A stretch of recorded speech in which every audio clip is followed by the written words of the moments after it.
birth of InsurTech as we know it was in 2016, and the promises were big and provocative. Challengers would disrupt the industry, enablers would help incumbents to significantly improve ratios.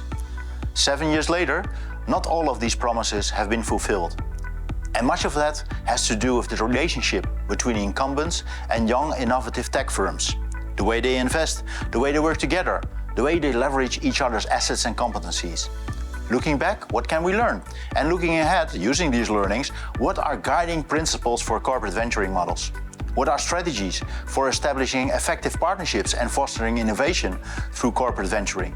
What are successful engagement models to maximize the benefits of corporate venturing for the incumbent as well as their ventures? All this and much more in the next 30 minutes, hosted by Marie Shuara, manager of the London Innovation Lab at Dai-ichi Life. Our corporate venturing is transforming insurance. Welcome everybody to this talk show to explore this hot topic, how corporate venturing is transforming insurance. I have three very well qualified guests here today, so please sit down, take a seat. Have a seat, please. Okay, then I'm going to interview each of my guests, and then I will ask a few questions to each of them. Okay, let's get started. Firstly, I'd like to interview to you, Christian, McKinsey and Company. What is your view on the current market environment? What is happening and why? Could you please tell us from macro perspective, which is your area of expertise? Thank you. Yeah, I think it's a very good question. What happened in the market in the last 12, 18, or maybe 24 months? I mean, when we maybe start with a very macro perspective first and then go a bit into it, I think what we are seeing is, of course, and all of us in the room lived through it both privately and professionally, that there was a lot of turbulence in the overall macro context that, of course, then ultimately also trickled down a bit into our insurtech world. So looking a bit into the driving factors, I mean, what did we have? I mean, let's maybe list it a bit. We had increasing interest rates that basically drive up both cost of capital for our VCs, both corporate as well as the independent venture funds. We had increasing interest rates that also basically diminish the value of growth opportunities for our ventures, which basically pressures a bit the valuation. There was a lot of political tension, and still is, between the Eastern and the Western world. And on top, there was, or still is, the war in Ukraine, the tensions in Taiwan that just increased the uncertainty in the world we are currently living in. On top, there was the tech meltdown, which I think started basically in the midst of 2021. First in the public markets in US, then moved to Europe, moved to the private markets, which just triggered multiple questions around valuation, and ultimately also arrived in the insurtech world, in the world we are living today. So I think we went through quite some turbulence. And then on top, I think when you look a bit deeper into the insurtech context, and maybe it's a critical view, but I think there's a lot of polarization. We have a lot of great companies out there, of course, still here in the room out there, but there were also a lot of, let's say, unsustainable business model. Yeah? So you cannot expect to sell at 50% of the normal price and then recover at some point, because that's simply not how insurance works. And some have tried to sell that as an AI tech business and got away with it the first years. But eventually, many of the investors also here in the room recognize, okay, maybe it's challenging to find a path to profitability. Yeah? So that's a bit when we're looking back how we see the space. When we now look forward, I think we are still positive on the fundamentals. I mean, let's be honest, insurance and digitization will not go away, and the industry is still facing a lot of challenges, and insurtechs, sponsored by great investors, both corporate and private, are still in the pole position to tackle some of these challenges, given that they can move faster, can attract better talent, and have simply the external innovation driven by the ventures is, I think, still here to stay. So that's the overall context maybe we are living in. Great, thank you, Christian. So what are your views on future investment in this environment? What are the possibilities for CVC in comparison to PE or VC? Yeah, looking into, CVC first in general, let's take stock. CVC, if you take it on a global level, they participate in roughly 20-25% of deals across all industries. In insurance, it's actually much bigger. It's more than 50%. So that it's a great role that the corporate-sponsored VCs have in the industry. Yeah, I think. Although with the growth in corporate VC activity, you also see more heterogeneity. Yeah, so you see like some funds are now very focused on mimicking VC firms, being fully driven by financial returns, steering on IRR, steering on capital raise, actually also taking in or on the way to take in third-party capital, while others take the more strategic view, which is, I think, still the prevalent view and was the prevalent view like 5-10 years ago. So I think there are very different investors out there.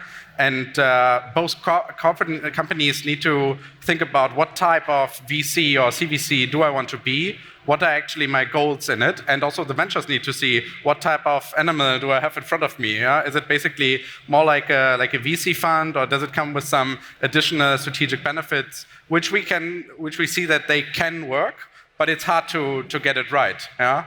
So I think the importance of the CVC for the insurtech landscape is not to be underestimated, but on the same time, it's crucial for companies to get it right. Yeah, meaning being very clear on what's my ambition, what's my value proposition, because VCs will always be the benchmark to the CVCs. Secondly, getting talent and setting the incentives right. We see a lot of struggle that when you try to get VC incentives model into the typical corporate budget structure, that creates some friction. And then finally also thinking about, do I really mean it, or do I commit? If you are a multi-billion-dollar company and then commit 10 million, well, it's not bad, but it won't move the needle, even if you get it right. So I think it's these 3 points that we also discuss a lot with the clients to think through. Thank you, interesting. Okay, so turning to you, Andreas. You're working for Unica Ventures. So Christian has just given very positive feedback, so which basically say that the time for CVC is now. So Andreas, I ask you, so someone with extensive experience, what is your investment philosophy? Sure. So first of all, I'm so really happy to be back in the DIA. I think when the first TIA happened, it was also taking place here in Barcelona. So I think it's great coming back here. And that was a time like 7-8 years ago when Unica Ventures was created, where everybody was talking about digitization, about innovation, about the transformation of insurance as we know it. And I think when you talk about the title of the day, corporate venturing, I think that's a bit also think about the whole array of things you can do as a corporate when considering entering or setting initiatives in corporate venturing. I think a lot of companies have started doing partnership with startup. Some of them have actually started to build their own startups, like company building activities. Other companies really acquire startups or other businesses in an M&A approach. And I think last but not least, you can also invest in startups by setting up a venture fund. And this was exactly what Unica Ventures decided to do 7-8 years ago. Actually, back then we have been a pioneer in that space, being one of the first corporate-backed venture capital funds, sole LP funds, pursuing a non-strategic but very financial-driven approach to investing in startups like any other VC would do, taking minority stakes, helping the value creation process of startups with a fund of 150 million backed by the Unica Insurance Group, investing in the areas that are relevant, strategically relevant for our corporate and sole LP, which is fintech, insurtech, but also digital health, mobility, and last but not least, in recent days, also clean tech and ESG-related topics. So I think when investing as a corporate, you can actually decide whether you want to be really acting like any VC or actually fail. Because actually I don't believe in the concept of a strategic CVC. Strategic investments means actually looking for good corporate fit, maybe synergies with the core, but I don't think that this is a good investment in the end. to do a minority investment in the startup. So our approach is actually pretty clear. We invest in the early stage, Series A, B onward. We actually back the companies going forward, and we actually make a good return on it. And on top of that, I think what we also deliver, and I think that's maybe the strategic benefit to the insurance company, is that if we see startups that are really game-changing, if they are really set to be the changing insurance that it is, or as we used to it, then we actually match them to our corporate. Then we actually build the bridge to the insurance teams of Unica. But actually, we not push them to work with the startups, but rather wait till they actually ask us to connect us to the startups and then build together. So actually a third of our portfolio of 56 companies by now is actually working in one or the other way with the corporate core. And creating innovation and driving innovation in the corporate core by leveraging a corporate CVC actually works. Yeah? But I think it's all about the priorities, about the clear goal setting. You need to have a very clear hierarchy of goals. And our core belief is there is only one goal, one overarching goal, and that is financial return. But having said that, there is also, next to this financial dividend, what we call the digital dividend or the innovation dividend to the corporate core, which is actually a side effect, but I think also very, very much a reason why Unica started a 150 million fund to start investing in startups, which by that time was a very brave and bold move for an insurance company.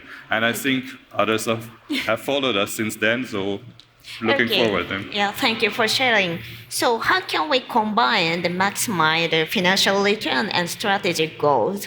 What are the thoughts on that? What is your secret recipe? So I think what we've really learned from our day-to-day experience in working with startups is that you need to wait for the right moment in time. Maybe the startups should have a size of maybe 50 to 60 people, really have already established product market fit, not being solely dependent on one corporate, but rather be active already with multiple, have already fundraised and probably have another 24 months runway still.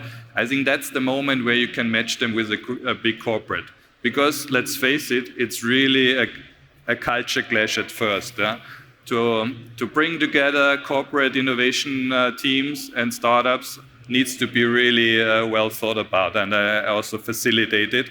So what we actually do is really helping them to define very low-hanging fruits, very immediate targets, well-defined scopes, not to really, that we can really show results in the short run, because I think working together with a corporate for startups seems like a very long journey sometimes, yeah? And delivering quick results, I think, is strengthening the relationship and actually beneficial to both ends. Thank you. So sounds great. Sounds interesting. Thank you. So the finally, it's turn to you, Christian.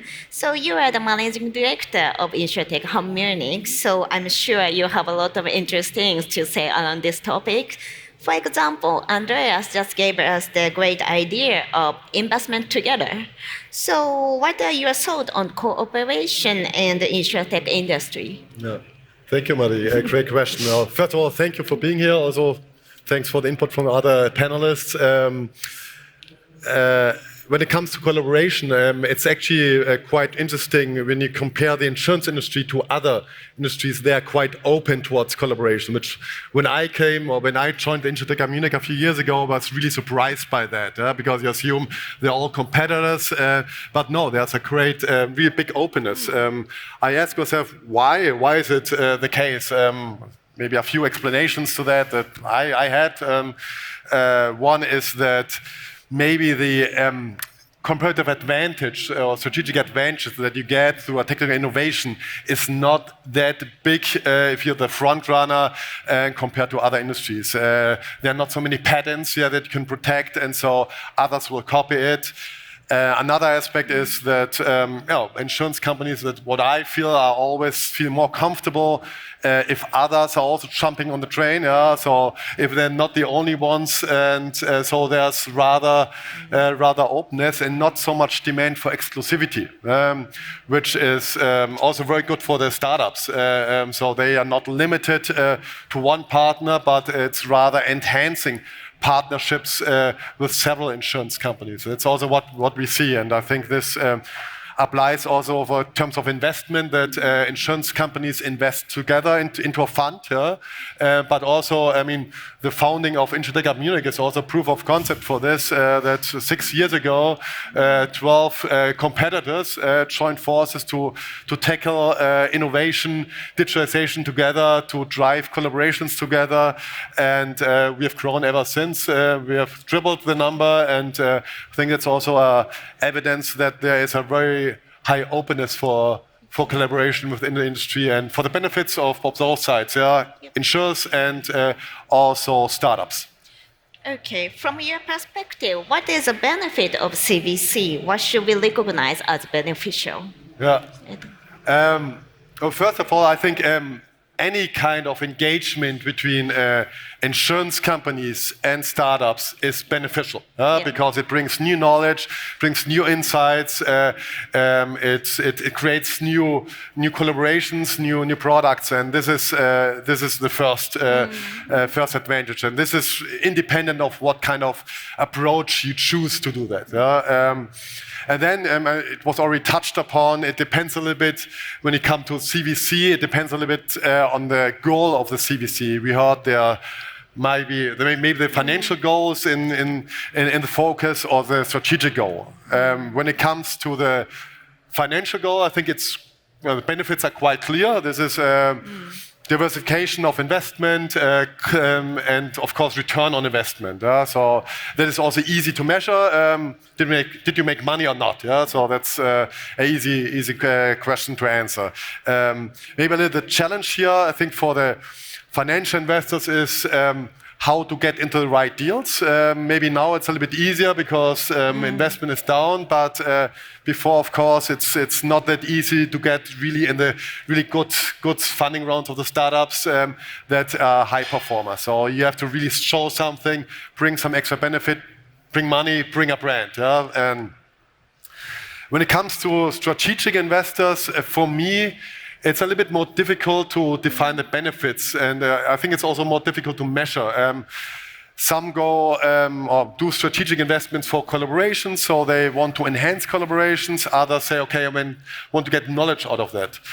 When it comes to collaborations, in my view, it is, if you have it as the only vehicle, as the only tool, it is not the most efficient one because it requires a lot of effort, a lot of due diligence, a lot of investment, and you can do that and enable collaborations with a much cost-efficient and also faster way through the venture client model, for example, that you just enable collaborations, you don't have to invest, you bring them as suppliers, and there you can get much more innovation into the company and much faster than through an investment. I think an investment can complement that.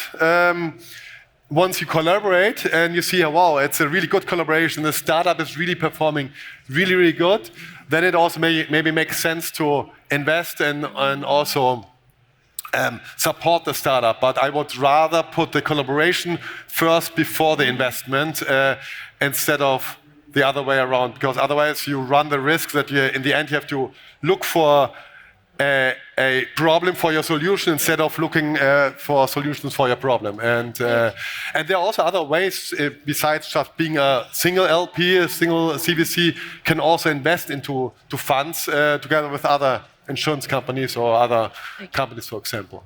Okay, great. So what is the key to making the collaboration between insurance company and startup successful? Could you please share your experience with us? I think independent of investment or collaboration, it's first of all, take the startup seriously. So I think that has improved quite a lot. A few years ago when I joined Intertech Munich, it was a lot of insurance companies looked at startups, said, okay, nice solution, and you know what, actually we can do it on our own. And a lot of times that failed because they were not as efficient and not as fast, and in the end they came back to the startup. So really, when I talk to the startups, see them on eye level and take them seriously. That is one thing. Another aspect is, for me, people over processes. It's very good to have a structured process for collaboration in place. That it can make it more efficient, faster. But in the end, you need the right people also to do it. The best process doesn't help if you don't have the people within your organization that have the network, have the drive, the mentality, and also, very important, have the backup from the organization. I've seen companies with innovation units that are quite big but don't have the standing within the company. In other companies, you have just one person, but that person has all the contacts, has direct contact to the board, and gets the buy-in, and is more efficient than the other one. So it's really about all the people, the culture within the company. Okay, so insightful. Thank you, Christian.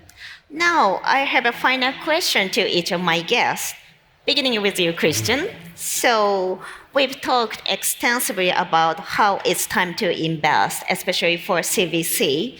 And Andreas mentioned the co-investment schemes. What do you think about this? I think it's a good approach to get different perspectives. And again, for the startup, it's really good to have several opinions, insights as well from other insurance companies, but also maybe also from other players. It should not be just limited to having a fund only insurance companies, but also representatives from other industries, because they can again open doors and also share their insights. And so it's again for the startup it's better, and I think also for the LPs it's enriching. So I think it's a win-win situation. Yeah. Okay, thank you. So turning to you, Andreas.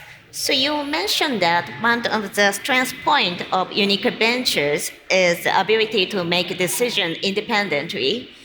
Well, on the other hand, Christian mentioned involvement HQ is key. How do you overcome this contradiction and create innovation? Sure. I think what we've actually tried to build is a gateway for startups that actually want to work and collaborate with Unica, and actually also to a bit steer that collaboration efforts, as I have already mentioned. But I think what first and foremost, what is the key benefit of an insurance company is its domain know-how. They are experts in the field. We as investors, some of the time are providing capital, but as a CVC, what we are actually offering is more than that. We are combining the domain know-how of the insurance company with the financial skills of a CVC. And what we are actually building, and I think what also building on what you said before, and Christian in the beginning, what we actually see, what startups are actually looking for is not only working with one insurance company, or there is also a bit of a limiting factor as a CVC, that sometimes startups are a bit biased to work only with a corporate-backed VC, because it's perceived as maybe too risky or too limiting in a way. So that's why we also started to pioneer the concept of a multi-CVC, teaming up with another banking partner in Austria, just to actually combine the domain know-how of a financial service provider with the domain know-how of an insurance company, being a much more attractive partner for startups and investing together in propositions that ultimately might end up as a good proposition for either partner. So I think, and that's also the invitation to everyone in the room, all insurance companies interesting to also start CVC activities, actually to join us in building an even bigger platform, similar to what Christian has done with the InsurTech community and insurance community in Munich, not only providing a platform for collaboration, but also a platform, a CVC, multi-CVC corporate structure for investing, combining the assets of multiple insurance, but also offering access to multiple insurance companies to one startup. Okay, thank you, Andreas. So it's finally to you, Christian. So Christian and Andreas have come up with a variety of ideas. How do you think the market environment will change when CVC actually plays an important role as you describe?